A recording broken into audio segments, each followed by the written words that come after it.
Sanctus, Sanctus, Sanctus Dominus Deus Sabaoth.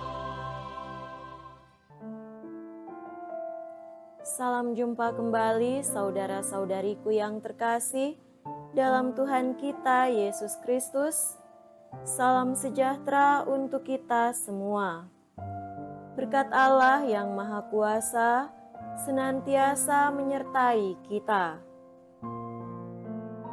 Marilah kita mendengarkan dan merenungkan bacaan-bacaan kitab suci hari Selasa tanggal 31 Oktober tahun 2023. Bacaan pertama dari surat Rasul Paulus kepada jemaat di Roma, bab 8, ayat 18 sampai 25.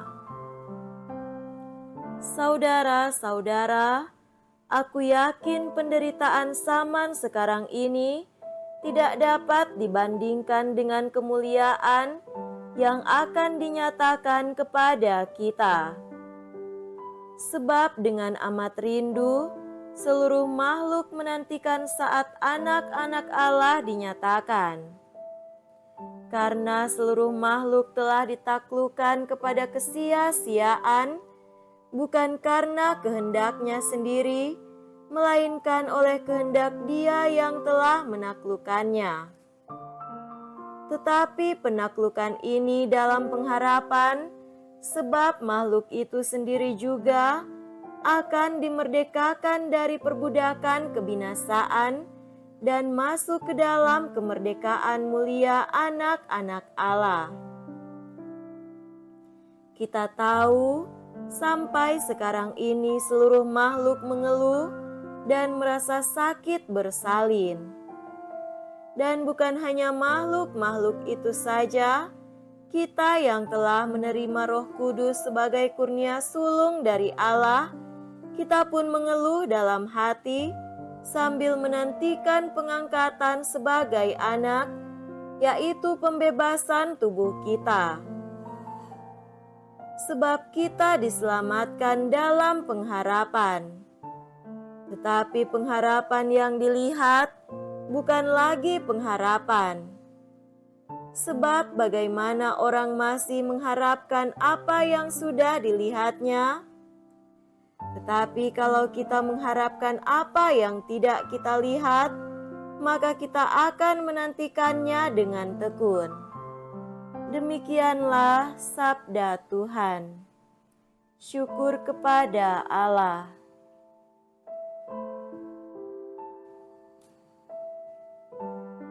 Semoga Tuhan beserta kita sekarang dan selama-lamanya. Inilah Injil suci menurut Lukas. Dimuliakanlah Tuhan. Injil Lukas bab 13 ayat 18 sampai 21. Ketika mengajar di salah satu rumah ibadat, Yesus bersabda, "Kerajaan Allah itu seumpama apa? Dengan apakah aku akan mengumpamakannya? Kerajaan Allah itu seumpama biji sesawi yang diambil dan ditaburkan orang di kebunnya. Biji itu tumbuh dan menjadi pohon, dan burung-burung di udara bersarang di ranting-rantingnya." Dan Yesus berkata lagi, "Dengan apakah aku akan mengumpamakan kerajaan Allah? Kerajaan Allah itu seumpama ragi yang diambil seorang wanita dan diaduk-aduk ke dalam tepung terigu 3 sukat sampai seluruhnya beragi." Demikianlah sabda Tuhan. Terpujilah Kristus.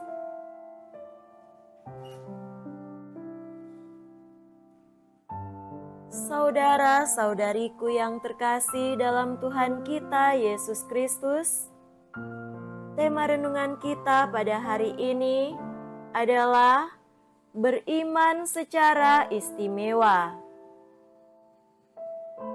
Kita semua menginginkan hidup yang aman, damai, dan tentram. Sebagai orang beriman, hidup yang demikian hanya akan menjadi sebuah harapan dan hayalan belaka ketika kita hidup biasa-biasa saja dan tidak bersandar pada Yesus yang adalah sumber kehidupan dan kebahagiaan serta sukacita kita. Kita perlu bersandar pada Tuhan dan membawa serta Dia dalam perjalanan hidup iman kita. Biarlah Dia menuntun kita dengan firman-Nya dan membuat kita layak menjadi anak-anak-Nya dalam tugas perutusan kita masing-masing. Dengan demikian, menjadi jelas bahwa cara beriman kita kepada Tuhan tidak hanya membuat kita menjadi orang yang bermakna dalam hidup, tetapi membuat orang yang mampu mendatangkan kebahagiaan dan sukacita itu sendiri. Yesus dalam Injil hari ini mengumpamakan kerajaan Allah seperti biji sesawi dan ragi. Kerajaan Allah digambarkan sebagai tempat yang mampu memberikan rasa aman dan nyaman, sukacita dan kebahagiaan. Kerajaan Allah juga digambarkan sebagai sesuatu yang bisa dirasakan dan dialami dalam kehidupan.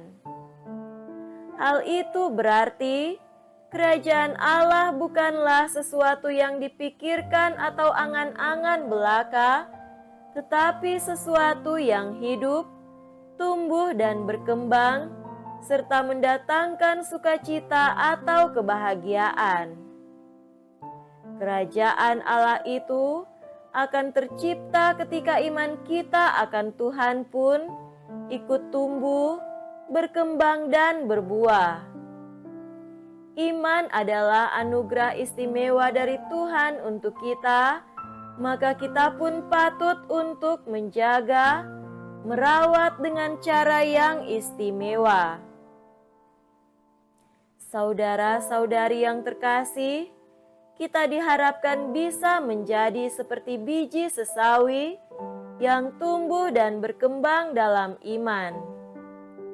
Hal itu berarti kita perlu mengubah cara beriman kita yang menuntun kita lebih dekat dengan Tuhan dan menyerahkan diri kita ke dalam tuntunannya.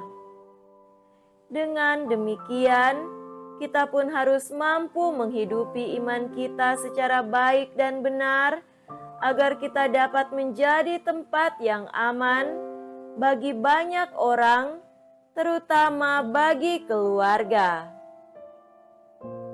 Pada tempat yang sama, kita juga menjadi ragi yang mampu memberikan warna dan makna serta menjadi sebuah kesaksian yang berdaya guna bagi kehidupan banyak orang oleh karena iman yang kita miliki. Semoga demikian. Amin.